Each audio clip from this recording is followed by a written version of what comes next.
दोस्तों इस रिपोर्ट में बात करूंगा यूसीसी की, यूनिफॉर्म सिविल कोड।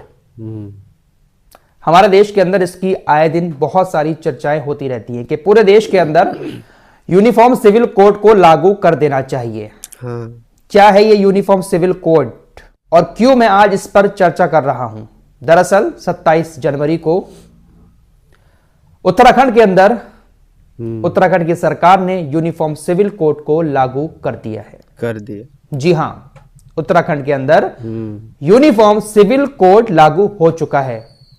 जब विधानसभा का चुनाव हो रहा था तो उस वक्त पुष्कर सिंह धामी ने कहा था, जो इस वक्त के मुख्यमंत्री हैं, कि हम सबसे पहले यूनिफॉर्म सिविल कोड अपने राज्य के अंदर लागू करेंगे, और उन्होंने लागू कर भी दिया और इसका विरोध भी शुरू हो चुका है। सबसे ज्यादा विरोध इसका मुस्लिम समुदाय की तरफ से किया जाता है।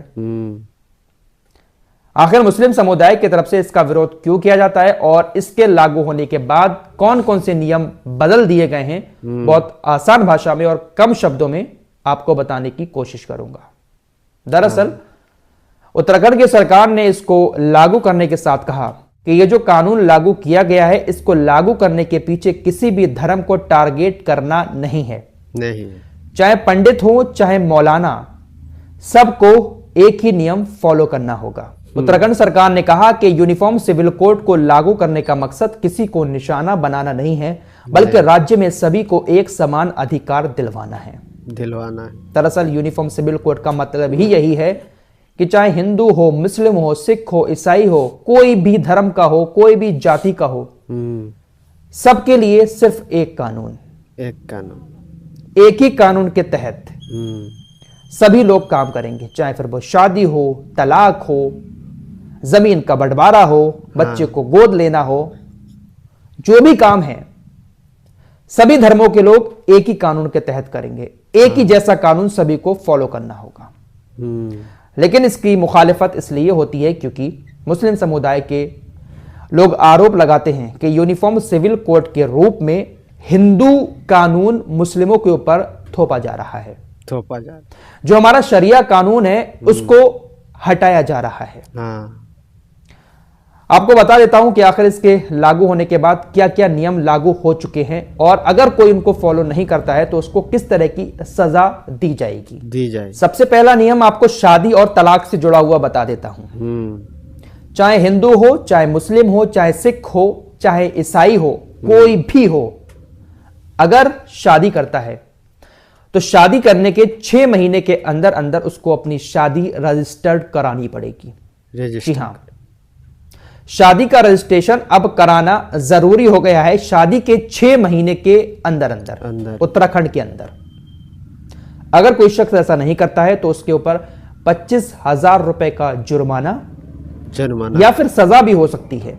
जिन लोगों की शादियां हो चुकी हैं वो भी ध्यान से सुने।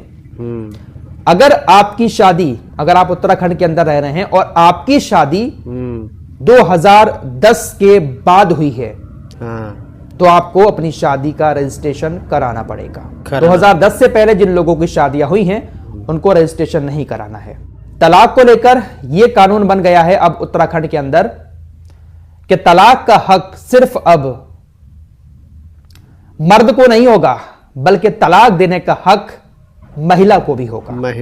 जी हां, पुरुष और महिला दोनों को तलाक का समान अधिकार होगा।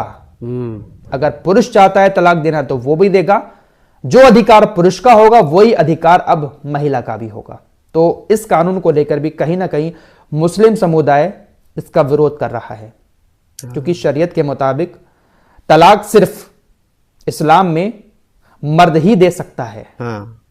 लेकिन अगर ऐसा कानून आ गया तो शायद औरतें भी तलाक देंगी, और उसको अगर कोई गलत मानेगा तो वो कोर्ट में जाकर अपने शौहर को सजा भी करवा सकती हैं। तो दोनों को समान अधिकार मिल गए हैं और कहा गया है कि हमने महिलाओं को थोड़ा सा ताकत देने के लिए, महिलाओं को ज्यादा ताकतवर बनाने के लिए इस तरीके का कानून लागू किया है। यूनिफॉर्म सिविल कोड के लागू होने के बाद उत्तराखंड के अंदर जो खानदानी संपत्ति है, उस खानदानी संपत्ति में अब सिर्फ बेटों का अधिकार नहीं होगा। आमतौर पर तो ऐसा ही होता है कि लड़कियों की शादी हो जाती है, वो अपने ससुराल चली जाती हैं और जो खानदानी संपत्ति होती है वो बेटों में बराबर बांट दी जाती है। लेकिन अब खानदानी संपत्ति पर जितना हक बेटों का होगा उतना ही हक बेटियों का भी होगा। बेटियों का मिसाल के तौर पर 2 भाई हैं, 2 बहनें हैं, 4 एकड़ जमीन है, तो 1-1 एकड़ अब सभी के हिस्से में आना जरूरी होगी। सभी को समान अधिकार होगा अपनी खानदानी संपत्ति पर। बहुत सारी जगहों पर ऐसे केसेस भी होते हैं कि कुछ नाजायज औलादे भी होती हैं। कुछ जायज औलादे होती हैं जो इंसान की अपनी होती हैं, कुछ नाजायज औलादे भी इंसान के पास होती हैं। तो अब नाजायज और जायज औलादों में भी किसी तरह का कोई भेदभाव नहीं होगा। जितना हक जायज औलाद को दिया जाएगा उतना ही हक नाजायज औलाद को भी दिया जाएगा। बहुत सारे लोग लिव इन में रहते हैं, शादीशुदा नहीं होते हैं लेकिन लिव इन में रहते हैं। अब लिव इन में रहने के लिए एक पंजीकरण कराना होगा।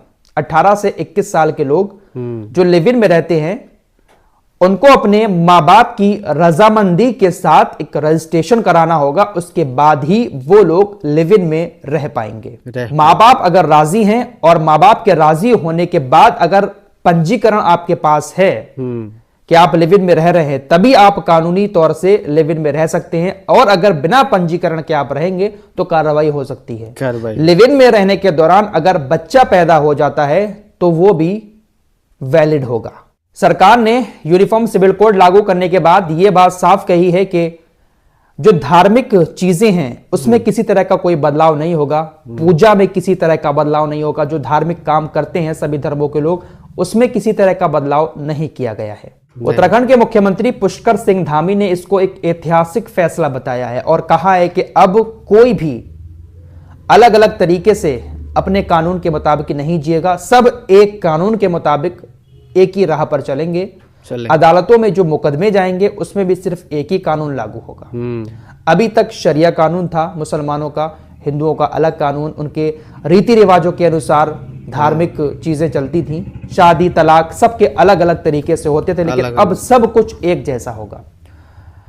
मुस्लिम संगठनों ने ऐलान कर दिया है, मौलाना अरशद मंदी ने कह दिया है कि हम नैनीताल हाई कोर्ट जाएंगे, उसके बाद सुप्रीम कोर्ट में भी जाएंगे। इस मामले को लेकर मुस्लिम धर्म गुरुओं की तरफ से काफी विरोध किया जा रहा है और कहा जा रहा है कि यह सिर्फ और सिर्फ एक हिंदू कानून मुस्लिमों के ऊपर थोपने की साजिश की जा रही है। मुस्लिम उलेमाओं की तरफ से काफी विरोध इसका किया जा रहा है और कहा जा रहा है कि देश के अंदर तकरीबन 30 से 35 करोड़ मुसलमान हैं और वो इसको कभी भी एक्सेप्ट नहीं करेंगे। लेकिन पुष्कर सिंह धामी इसको एक ऐतिहासिक फैसला बता रहे हैं और इस फैसले के लागू होने के बाद अपने राज्य के अंदर सभी को समान अधिकार दिलाने की बात कर रहे हैं। देखते हैं कि भाई क्या रहता है, किस तरीके के आगे हालात रहते हैं। फिलहाल उत्तराखंड पहला ऐसा राज्य बन गया जहां पर यूसीसी लागू हो चुका है। इस पूरे मामले पर आप लोगों का क्या कहना है?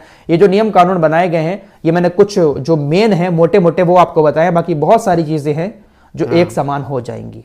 इस मामले पर अपनी राय का इजहार भी जरूर करें। जरूर दोस्तों, हमारे वीडियो पसंद आए तो फॉलो सब्सक्राइब कीजिए और साथ ही साथ शेयर भी कीजिए। मिलते हैं अगली वीडियो में, तब तक के लिए अपना ख्याल रखें। धन्यवाद।